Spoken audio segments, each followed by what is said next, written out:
Bismillahirrahmanirrahim, students.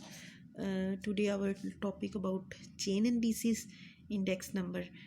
I think so आपको questions और examples की समझ आ गई होगी। अगर किसी को कोई भी क्वेश्चन या किसी चीज़ की समझ नहीं आई तो वो यूट्यूब पे जाके वीडियो के नीचे अपना रोल नंबर और साथ क्वेश्चन मुझे सेंड करें कि आपको ये क्वेश्चन या ये पार्ट या ये स्टेप समझ नहीं आया, ठीक है। तो अब हमने आज जो एग्जांपल ऑफ इंडेक्स नंबर्स करनी है चेन एंड डिसीज़ की। आज हमने चेन एंड डिसीज़ की एग्जांपल्स करनी है और उसको आपने बड़े अच्छे से समझना है, बिकॉज बच्चे इन्हीं एग्जांपल के बेस्ड जो है वो आपकी एक्सरसाइज के क्वेश्चन डिपेंड करते हैं। हम ऑनलाइन स्टडी कर रहे हैं तो ऑनलाइन स्टडी में बहुत कॉम्प्लिकेशंस आ जाती हैं, बच्चों को वो स्टेप समझ नहीं आ रहे होते। तो इसलिए जो है वो आपको एग्जांपल का एक एक स्टेप समझाया जा रहा होता है ताकि उन एग्जांपल के अकॉर्डिंगली जो क्वेश्चन उससे रिलेटेड हैं वो आप कर सकें और उनमें आपको कोई भी प्रॉब्लम ना आ सके। ठीक हो गया स्टूडेंट। तो हमने जो है वो अपनी स्टडी भी करनी है इसके साथ साथ, क्योंकि ये बहुत इम्पोर्टेंट है। स्टार्ट करते हैं। हमने कल एग्ज़ाम्पल नंबर 5.4 तक जो था वो क्लियर किया था। नेक्स्ट हमारी एग्ज़ाम्पल है 5.5, ठीक है। पहले हम उसको स्टडी कर लेते हैं। क्या उसने बोला है, construct the chain indices for the following year. कहते हैं आपने ये जो फॉलोइंग नीचे उसने दी है 1940 एज बेस। बच्चे ये तो सबसे इम्पोर्टेंट बात आपकी होती है कि सबसे पहले आपका ये चीज़ देखनी होती है कि किस को बेस लेना है। उसने किस ईयर को एज अ बेस बोला है, तो उसने 1940 को एज बेस बोला है। And using the simple average of relatives, और आपने निकालने क्या है, सिंपल एवरेज ऑफ रिलेटिव्स के फार्मूले को यूज़ करते हुए आपने चेन इंडिसेस निकालना है। क्या निकालना है, चेन इंडिसेस निकालना है। अब बच्चे आपने हर स्टेप गौर से समझते जाना है। जो उसमें चीज़ें होंगी वो मैं साइड पे लिखती जाऊंगी। सबसे पहले उसने एक टेबल दिया है 1940 से 1944 मीन्स के 5 ईयर्स लिए हैं, जिसमें 1940 की जो प्राइस होगी, जैसे वीट की 2.8 है तो ये इस कॉलम के लिए बेस है। राइस के लिए 10.50 जो है वो इस कॉलम के लिए बेस है, और माइस के लिए 2.70 that is a base of this column, ठीक है। तो हमारे पास 90-40 वीट के लिए इसको बेस बोलेंगे, मीन कि इस कॉलम के लिए ये पी नॉट होगी, इस कॉलम के लिए ये पी नॉट होगी, और इस कॉलम के लिए ये पी नॉट होगी। ठीक हो गया, एज अ क्लियर। ये उसने हमें डाटा प्रोवाइड कर दिया, वीट, राइस एंड माइस, तीन उसने दिए। और इनको अब सबसे पहले हमने बनाने हैं लिंक रिलेटिव्स। क्या बनाने हैं, सबसे पहले लिंक रिलेटिव्स बनाने हैं।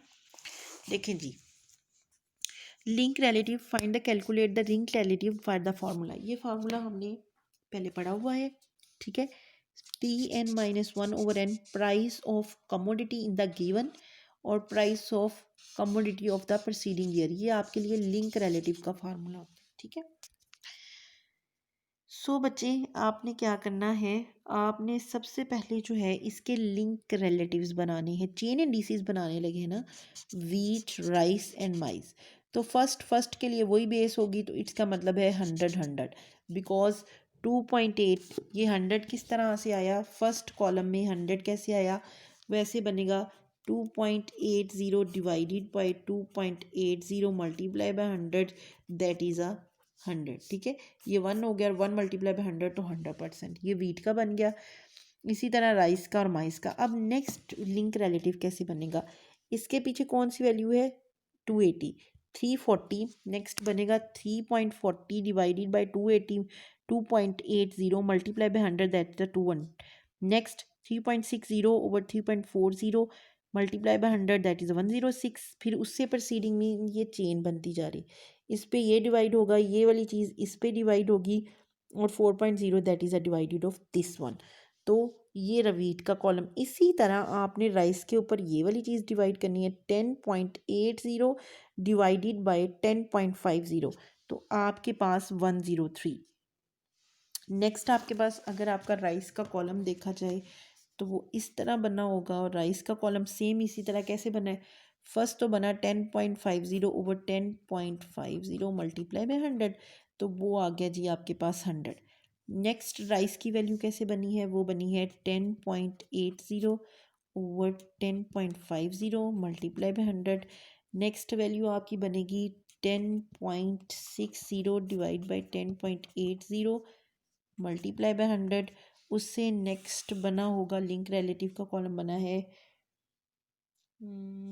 11.00 डिवाइडेड बाय 10.60 मल्टीप्लाई,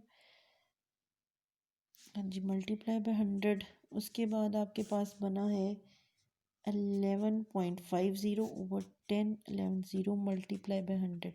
तो ये बचे आपके पास रियल रिलेटिव की ये वाला कॉलम बना है इस तरीके से। किस तरीके से? ये मल्टीप्लाई किया तो आंसर आया 343, इस तरह से किया तो 315, ये बन गया, ये वाला कॉलम बन गया राइस का। ठीक है, 103। अब आपका माइस का कॉलम भी सेम इसी तरह से बना है, वो भी सेम ऐसे ही बना है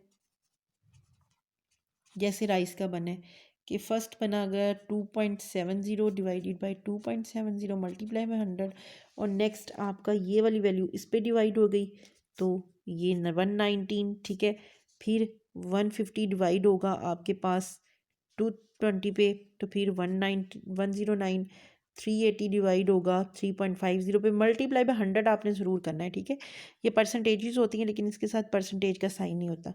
नेक्स्ट आपने करना है 4 डिवाइडेड बाय 3.80 तो आंसर इज इक्वल टू 108। यहाँ तक तो आपका कॉलम जो है वो चेंज हो गया। यहाँ तक मैं इसको हाईलाइट कर रही हूँ, यहाँ तक आपका जो है वो ब्लॉक बन गया है लिंक रिलेटिव्स का। किसका? लिंक रिलेटिव्स का ब्लॉक बन गया। ठीक है, यहाँ तक। नेक्स्ट है सम ऑफ रिलेटिव्स। आपने इनके सम्स करने हैं क्योंकि सिंपल एवरेज ऑफ रिलेटिव्स निकालनी है। Simple of average of relatives आप क्या बना रही है? अर्थमेटिक मीन मीन्स कि एक्स बार। एक्स बार का फार्मूला क्या होता है जी? वो हमारे पास होता है एक्स बार का formula summation x over n. तो वही काम करेंगे, 3 को प्लस किया 300, 121 प्लस 101, इनको टोटल कर लेंगे रो वाइज। क्या कर लेंगे? रो वाइज टोटल कर लिया। रो वाइज टोटल कर लिया तो इसको 3 पे डिवाइड किया तो आंसर 100, इसको 3 पे डिवाइड किया तो 104, इसको 3 पे डिवाइड किया तो 104, इसको डिवाइड किया तो 108, देन 3 पे तो 105। That is a arithmetic mean. ये एक्स बार का कॉलम है सिंपल एवरेज ऑफ रिलेटिव्स, क्योंकि उसने बोला था सिंपल एवरेज ऑफ रिलेटिव्स को यूज़ करना है, तो ये आ गया। अब हम बनाने लगे हैं chain indices, that is a more important. Chain indices कैसे बनेगा देखें जी। अब बनने लगा है चेन इंडिसेस का कॉलम, इसको ज़रा गौर से देखें। पहला जो लिंक रिलेटिव की बात होती है वो ऐसे ही आती है, 100 है ना, तो यहाँ पे 100 ही आ जाएगा। क्या आ जाएगा? 100। नेक्स्ट अब आप 100 को मल्टीप्लाई करेंगे 104 से। क्या करेंगे? इस 100 को डिवाइड करेंगे 104 से, मल्टीप्लाई करेंगे और नीचे आ जाएगा 100, तो आंसर आ जाएगा 114। अब ये जो 114 है, ये जो आंसर आया, ये नेक्स्ट आपके इस वाले सिंपल एवरेज के साथ, ये इसके साथ मल्टीप्लाई होगा। ये देखें, ये इसके साथ 104 मल्टीप्लाई बाय 114, और ये ऊपर मल्टीप्लाई होगा, नीचे 100 जो कि बेस फिक्स्ड हो रही है वो आ जाएगा 180। ठीक हो गया स्टूडेंट्स। अब ये जो 118.6 है, इसकी चेन बनेगी इस 108 के साथ। ये आप बना रहे हैं चेन इंडिसेस। ये चेन इंडिसेस निकल रहे हैं, कैसे निकल रहे हैं? तो ये 108 इसके साथ मल्टीप्लाई होगा डिवाइडेड बाई, ये देखिए फिक्स ही हो रही है ना नीचे 100, तो ये आ गया 128.1 आंसर। अब ये जो 128 निकला है ये आपका जाएगा इसके साथ। ये देखें, ये चेन बन रही है ना आपकी अगली, इस 105 को लेगा, ये जो 105 है ये इसके साथ मल्टीप्लाई होगा। देखें लिखा हुआ है मल्टीप्लाई बाय 100, तो आंसर आएगा 135। तो दैट इज़ योर, ये आपके पास बन गए index chain indices. That is 100, मतलब कि पहले साल में 100 कीमतें थी तो 1941 में 14%, 100 से 14%, 14% ज़्यादा आपकी जो है वो प्राइसेस हो गई हैं। फिर अगर आप अपने 1940 को ही बेस देखें तो अगले 1922 में 18.6% जो है वो कीमतें बढ़ गई हैं। 1943 को कंपेयर करें 40 से, तो इसका मतलब है 28.1, मतलब ये 100 तो था ना, 100 हमने फिक्स किया हुआ है बेस, तो उसके मुकाबले में 28% कीमतें बढ़ी हैं। और उससे नेक्स्ट में जाएं तो 940 में 34%। इसको इस तरह कंपैरिजन करते हैं, इसको हमने बेस रखा था ना 100, तो हमने देखा यहाँ 14% कीमतें बढ़ी हैं, यहाँ 18.6% कीमतें बढ़ी हैं, यहाँ आपकी कंपेयर टू 940 की कीमतों से 100 टू कंपेयर 80.1% आपकी कीमतें जो हैं वो बढ़ी हैं, और यहाँ पे 34.5 जो हैं वो कीमतें में इजाफा हुआ है, इसको बेस मानते हुए। ठीक है, तो ये हमें ईयर बाय ईयर की प्राइसेस बता रहा है कि 1940 में 100% कीमतें थी, 1941 में 14% कीमतों में इजाफा हुआ, 1942 में 1940 के अकॉर्डिंगली इन परसेंट, मतलब ईयर वाइज कंपैरिजन हो रहा है। और इसी तरह आप इन दोनों का कंपैरिजन भी कर रहा है कि 18 से 14 में जाएं तो 4%, इसमें जाएं तो 10%, इधर से इधर जाएं तो 14% इजाफा हुआ है। तो ईयर वाइज कंपैरिजन भी आप कर सकते हैं। नेक्स्ट हमारे पास एग्जांपल देख लें, तो ये उसने आपके पास नीचे दी हुई है, chain and disease of number 114, जो कि मैंने आपको डिटेल से एक्सप्लेन कर दी है। ठीक हो गया, ये बहुत ही इम्पोर्टेंट थी आपकी एग्जांपल, इसलिए मैंने इस पर टाइम लगाया, क्योंकि इसके रिलेटेड जो क्वेश्चन होंगे वो इसी एग्जांपल के अकॉर्डिंगली होंगे, तो वो आपने करने हैं। Example number 5.6, find the chain indices from the following price relative for the commodities। वो कहते हैं for the following price relatives, ये जो कॉलम है that is already price relatives, ये उसने कौन से दिए हैं, price relatives आपको दिए हैं for the commodity using the geometric mean of the relative for each year। आपने उसके लिए ज्योमेट्रिक मीन बनाना है। ठीक हो गया स्टूडेंट। अब उसने क्या बोला है, लिंक सबसे पहले फॉलो, ये प्राइस रिलेटिव्स हैं तो आपको ये लिंक रिलेटिव्स आपने निकालने हैं। The link relative of commodity a for instant are given. अब वही उसी तरीके से जैसे इधर हमने लिंक रिलेटिव निकाले थे वैसे ही इधर निकालने, जैसे यहाँ पे 62.180, क्योंकि फर्स्ट तो 100 ही आ जाएगी ना 1991 को बेस लेके। तो फर्स्ट ऑफ ऑल आपके पास जो है ये लिंक रिलेटिव का कॉलम उसने आपको दिया हुआ है, ये ऑलरेडी ही जो आपके पास हैं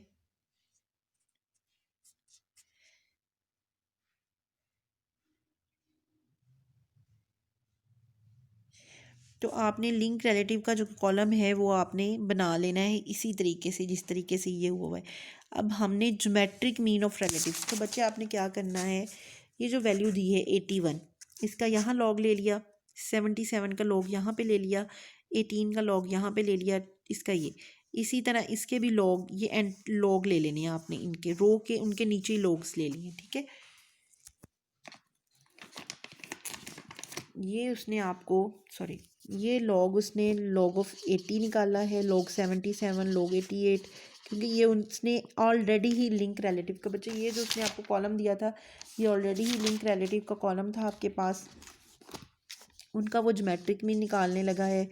ये इसका लॉग है, ये इसका लॉग है, ये इसका लॉग है। ठीक है, मैं आपको हाईलाइट इसलिए कर रही हूँ कि आपको पता चल जाए, ये 87 का लॉग है, ये 122 का लॉग है, 89 का लॉग ये है, 96 का लॉग ये है, 30।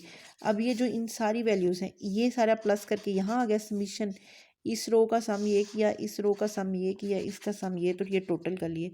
टोटल करके आपने इसको 4 पे डिवाइड करना है तो ये आ गया, इसको 4 पे डिवाइड किया तो ये आ गया, इसको 4 पे डिवाइड किया तो आपने इन वैल्यूज़ को डिवाइडेड बाय 4 कर लेना है। ठीक है, इस वैल्यू को 4 पे डिवाइड किया तो ये आंसर, इसको 4 पे किया तो ये, इसको 4 पे किया ये, इसको 4 किया ये, तो ये 4, तो ये आंसर आ गए। ठीक है, इन आंसर्स के बाद आपने इसको कैसे किया है, आपने लिया है इस वैल्यू का एंटी लॉग। क्या लिया है, एंटी लॉग लेना है आपने, एंटी लॉग ऑफ आपने लिया 19027 का, तो आंसर आया 79.9। ज्योमेट्रिक मीन का फार्मूला लगा रहे हैं ना, जो कि होता है anti log of summation log of x n. तो पहले आपने ये चीज़ बना ली, फिर आपने इनका एंटी लॉग लिया, तो इन वैल्यूज़ का एंटी लॉग लिया तो ये वैल्यूज़ बनती चली गई। ठीक हो गया, जब ये वैल्यू बनती चली गई आपकी तो चेन एंड डीसीज आपने बनाना है। तो सेम बच्चे चेन एंड डीसीज आपने उसी तरीके से बनाना है। कैसे, 799 आपके पास सेम आ जाएगा, बच्चे ये जो कॉलम था उसने ऑलरेडी लिंक रिलेटिव्स का आपको दिया हुआ था, ठीक है। तो देन हमने जो है इससे इसकी ज्योमेट्रिक मीन निकाले हैं, ठीक है। अब इन ज्योमेट्रिक मीन को आपने इस वाले को इससे कंपेयर करना है 9.62 को, तो यहाँ पे आ जाना है 76.9। ये देखिए ये वाली वैल्यू, देन आपके पास है 76.9, इसको आपने कंपेयर करना है 3.20 से, जो कि उसने यहाँ पे दी हुई है आपको।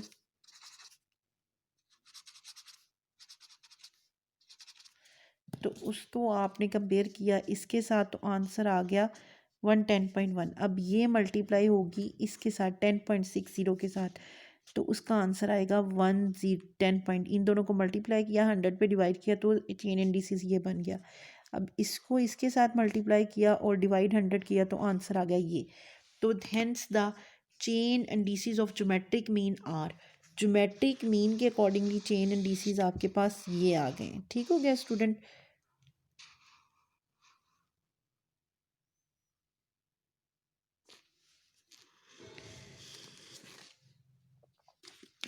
तो अब आपके पास क्या आया है, ठीक है। तो अब आपके पास ये, इसको जब आप कंपेयर करेंगे इन वैल्यूज़ को, तो 79 के अकॉर्डिंगली अगले ईयर में 3% की डिक्रीजिंग हुई हैं प्राइसेस। अगर 76 को 100, तो फिर आप देखेंगे 79 के अकॉर्डिंगली 100, तो यहाँ आप देख रहे हैं कि 76 के मुकाबले में यहाँ पे जो है वो 4% जो है, तकरीबन 4% हमारे पास कीमतों में इजाफा हुआ है। यहाँ 3% कम हुई है इसके कॉमोडिटी, इधर इसके मुकाबले में 4%, और इधर इससे जाएं तो हमारे पास जस्ट जो है वो 0.6 जो है वो कीमतें इजाफा हुआ है। उससे आगे में जो है वो फिर हमारी कीमतें जो हैं वो डिक्रीज़ गई हैं यहाँ पे। फिर से हमारी यहाँ पे अगर हम इसको कंपेयर करें सर 100.7 से, तो यहाँ फिर 2 पॉइंट्स, मतलब ईयर का ईयर वाइज कंपैरिजन करें तो ये चेन इंडिसेस है। तो सो स्टूडेंट इसके अकॉर्डिंगली जो क्वेश्चंस हैं वो हम कल करेंगे, और नेक्स्ट हमारा टॉपिक होगा वेटेड इंडेक्स नंबर। तो आपने इसको अच्छे से करना है, और इसकी जो भी प्रॉब्लम्स हैं वो आपने कमेंट सेक्शन में बतानी है, और मुझे अपने रोल नंबर्स भी वहाँ पे बताया करें, और पूरा लेक्चर्स भी लिया करें और सुना भी करें। ओके जी, अल्लाह हाफिज़।